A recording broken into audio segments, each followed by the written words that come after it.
Hey guys, welcome back to One Candle Paranormal Case Files. Here with your hosts, Marcus Dee. And Ellie Whateley. Ellie's filling in for Vic, who's out on some personal reasons, guys. I'm super excited she's here with me. I've been trying to get her to do a video with me for years. And we want to take this time to welcome our newest patron to the channel. Caleb, thank you so much for becoming a patron. Woo, Caleb! And guys, if you like the video, if you're a fan of the channel, think about going over to our Patreon and becoming a patron today. Becoming a patron really helps the channel out, and it goes a long way in helping us bring you that much better content. And guys, we're going to delve into our topic today, and with a special co-host, this requires a special topic. So today we're going to talk about the Aetherius Society.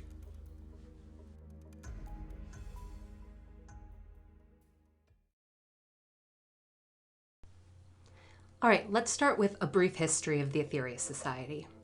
The group was founded in the mid-50s by George King, who was a cab driver in London, and who was associated with theosophy and occult groups since the 30s. He was contacted by Cosmic Master Aetherius in 1954. King heard the command, as it is known to the group, to prepare himself to become the voice of interplanetary parliament. A few days after this communication, he was visited by an unnamed yoga master who, appearing in physical form, walked through a locked door. King knew the yogi was alive and active in India at the time, and he had come to train him in advanced techniques to become a better channel for higher beings. He believed that cosmic masters like Jesus, Buddha, and Krishna were members of the ascended masters, many of which are extraterrestrial. King spoke and did public channeling until he became popular enough to quit his job and form the society. He left England in 1959 for Southern California and established there. He performed several spiritual missions that were communicated by the cosmic masters until his death, but similar operations continue in the society today.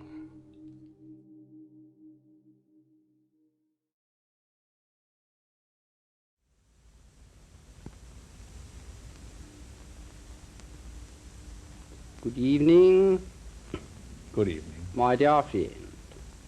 Your name is? I am known as Aetherius, Where do you come from? the planet Venus. Where are you speaking from now? I am sorry, my dear friend, I cannot answer that question for you.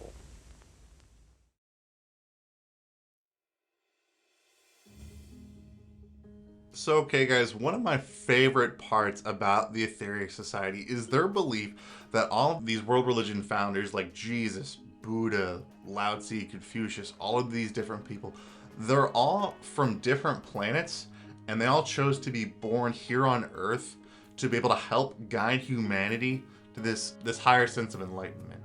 And it's one of my favorite parts about them because they're a very inclusive group.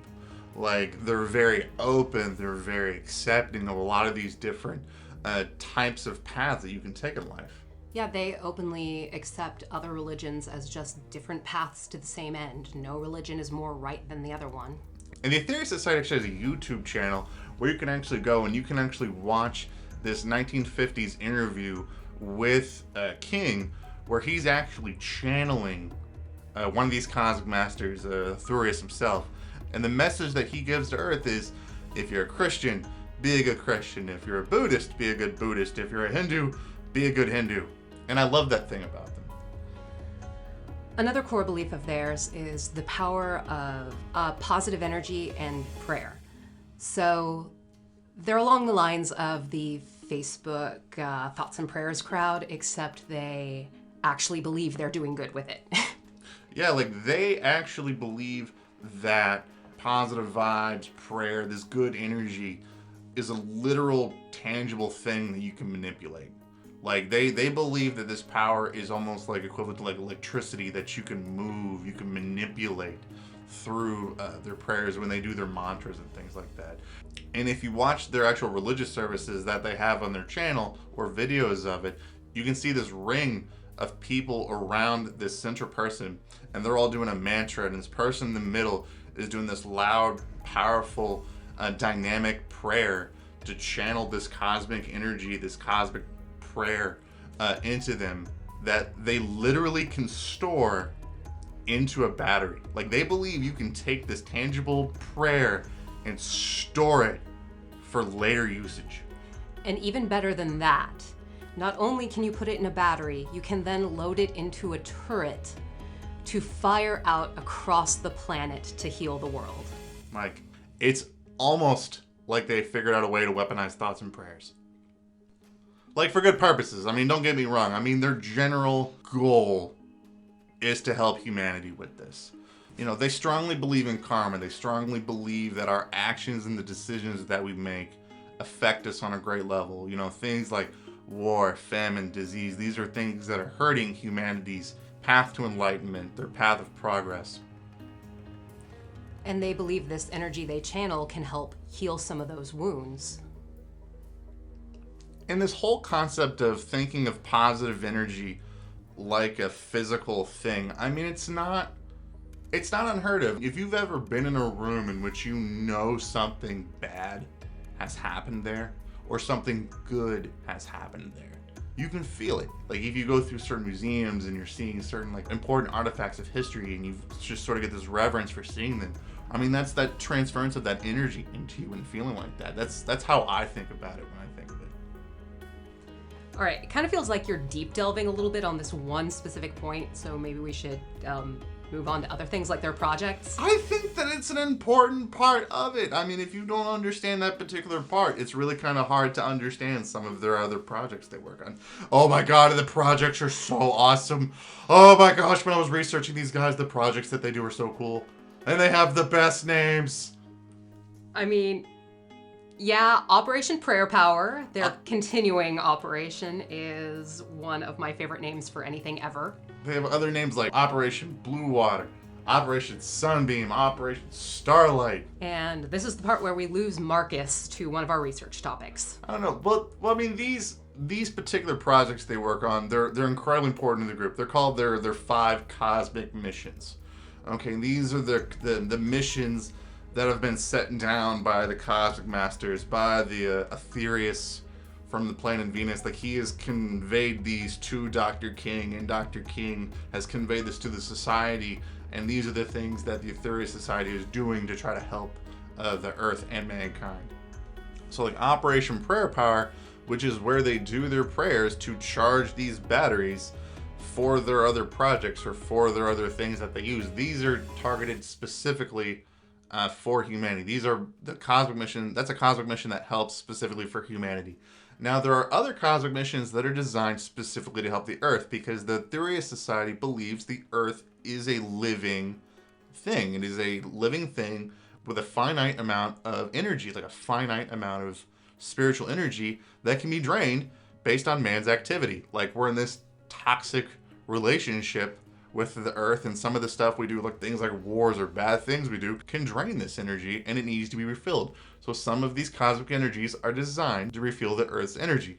Like Operation Blue Water, which was a mission in which they went out on a boat, and there was more things involved, but they went out on a boat.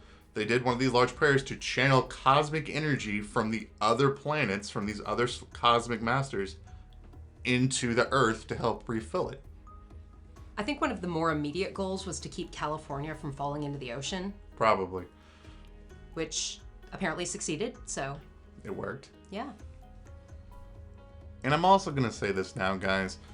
The Aetherius Society's beliefs and their practices are very complex. And when we're doing this video, we're giving a very generalized overview of this. Okay, and we're probably not even giving this complete justice. Just saying that now. So if you guys want, you guys can actually go onto their website, and we're going to put a link in the description below so you guys can kind of get some better information on all this if you guys are looking for more specific information on this stuff. All right, and one more thing that we have to address. It's kind of the elephant in the room with groups like these. Is it a cult? And at first glance, I mean, it's a group of people out there who believe that aliens are these cosmic masters that are trying to tell us things, and they're trying to dictate how we should be living our lives and things like that. It might come across that way. I mean, there are definitely a couple of squiggy, culty warning signs in there. And looking around online, you'll see a lot of websites and groups that list this as a cult. But I don't really think they are. There doesn't seem to be a high element of control over its members. There is no more evidence of brainwashing than in any other religion. I know one of the elements of a cult is that they heavily control the finances and property of its members. There's absolutely no evidence in this of that at all. They have like a small yearly membership fee for people that want to be a part of it, which is probably even less than what most of us probably give when we're at church over the course of a year. And there is no move that I've seen anywhere to try to get them to separate from the greater community.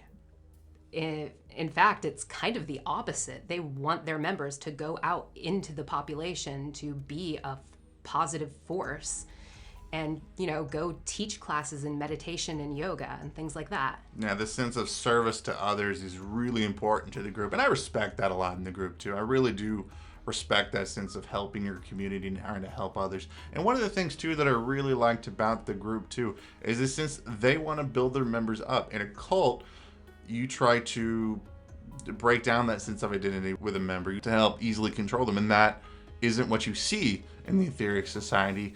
They are trying to build a person up. They're teaching them breathing exercises. They're teaching them wisdom through yoga and things like that, trying to do those sorts of things for them. They're trying to build a person up, which is awesome in my opinion. So Ellie, what were some of your other thoughts whenever you were researching the Aetherius Society?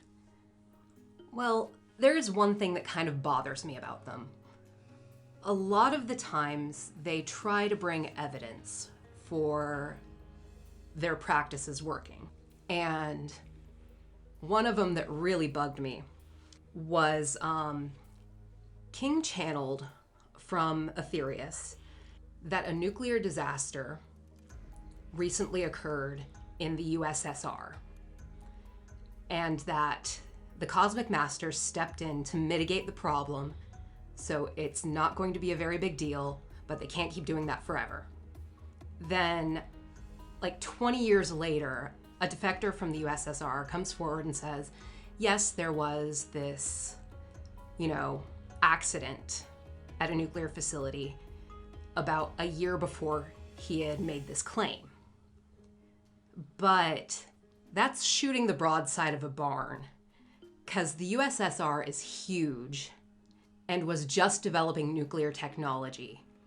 Of course there's going to be an accident. And it was something that wasn't even supported until 20 years after the fact, when there could have been several incidents to kind of pick and choose, oh, obviously this is the one I was talking about. So it's kind of like they're looking for any reason to give validation on some of King's claims? Yeah, and I really feel like trying to validate and trying to find concrete evidence for this stuff kind of diminishes it. If we're talking about advancement and evolution and doing the best in service for humanity and the planet, you don't need to try to pull these truths out. But if you listen to the interview with King where he's channeling Aetherius in 1959, he says something really important. And here, let's take a look.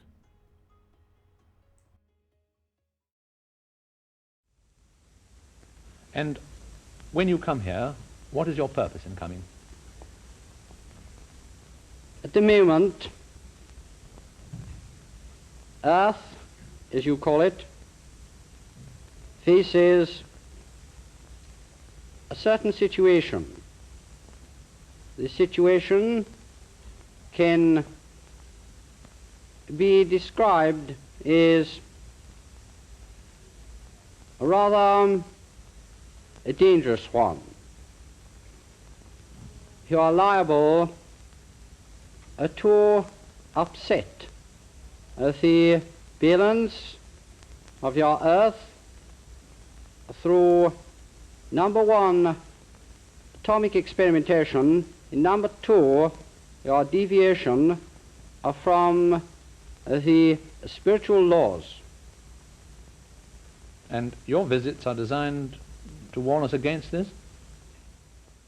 Yes. King, in the interview, he channels Aetherius, and one of the things that Aetherius says is the reason that he reached out to King at the time that he did, or the time now, was because they were concerned about humanity's involvement with nuclear energy. And they were concerned with atomic manipulation, which I think is really cool. And anytime we can talk about it on the channel, you guys know me, I'm all about talking about nuclear politics. Love it. And so it doesn't surprise me King is going to be channeling these messages where they're going to be concerned about nuclear disasters in the USSR, or maybe even in the United States. I mean, I don't think the USSR even has the best history of disposing its nuclear waste or handling its nuclear materials, so I'm really not surprised that there was nuclear accidents that came about later. And I'm not trying to be like overly confrontational about it, but like I said, it's an easy target. And that kind of vague, open-ended psychic prediction just never carries any weight. But I mean, if you're worried about humanity doing something that's going to harm the planet, of course you're going to be talking about nuclear disasters. And that's what everybody was concerned about in the 50s, and probably rightfully so. I mean, a lot of the people doing experiments weren't sure if the atmosphere was going to survive, so that's definitely a cause for concern. So it's time for our final thoughts, and we're going to wrap this video up. Ellie, final thoughts on the Aetherius Society. Go. Okay, first, not a cult. I think they're definitely odd, and I definitely don't plan on joining anytime soon. But they seem like good enough people. Like, they seem very nice, and we have talked with them a little bit, and they were very kind and open to us. And they have good goals. I don't know how effective they're going to be at reaching those goals, but they're actually trying for something good, and I think that counts for a lot. I definitely agree that these are some very nice people. I've reached out to them and talked to them a couple times. Every time that I've called them, they are nothing but nice. They seem like very wonderful people that genuinely have the Earth's best interests at heart. And I think that they have at their core good intentions for their members. And, you know, you got to commend that. I do. I think when you're trying to get people to be accepting of other religions, you're trying to get people to open their eyes to new possibilities, if you're trying to do things to better the earth, I think these are all activities that are wonderfully commendable. You know, I went into this, with a different mindset. Yep, and I'm the one who suggested this group, and I basically said, hey, Marcus, listen to this crazy stuff. And I was like, this sounds amazing. One of their members that I talked to said it best. He described the group like a magic lamp. You know, when you first look at it, you have your initial impressions of it. But then the more you start to touch it, the more you start to investigate it, the more you look at it, the more you become really interested in it, and you think that there's something interesting there. And then finally you discover that there's something, really profound, or there's something really, really magical or special about this particular group. And I kind of agree with them. I think when you really look at it at its core, I think this is a group of people that have the best interest for its members and the earth at its heart. But give your thoughts in the comments below. Hey guys, thank you so much for checking out our video on the Aetherius Society. I know that I had a great time making it because I finally got to make a video with Ellie Whateley, which I've been wanting to do for a while. He has been harassing me for a very long time. 4 years since the beginning of the channel. And if you guys would like to see more videos with Ellie Whateley involved, please comment that down below so that we can help get her on board with making some more videos. Okay, so you're blackmailing me into it now? More like peer pressure from our fans. Okay, cool. And of course, guys, whenever you're talking about a group like this, again, we're talking about this in very generalized terms. There's a lot more to the group that probably should know about if you really want to get to know more about them. And we're going to leave a link to their website in the description below, and you guys should go check them out. If you guys liked the video, don't forget to like, leave a comment, share, and of course, if this is your first time listening, subscribe to the channel. And as we said in our introduction, guys, if you really liked the video and you're thinking about becoming a patron, go to our Patreon and check out our Patreon. We got a lot of awesome content for our patrons that's just special for them, including a special video that Vic just released where he's talking about the Freiburg Shrieker. Of course, if there's any video topics that you guys really like, leave them in the comments below, because of course we always like taking suggestions. But most importantly, keep believing. 'Cause we'll keep listening.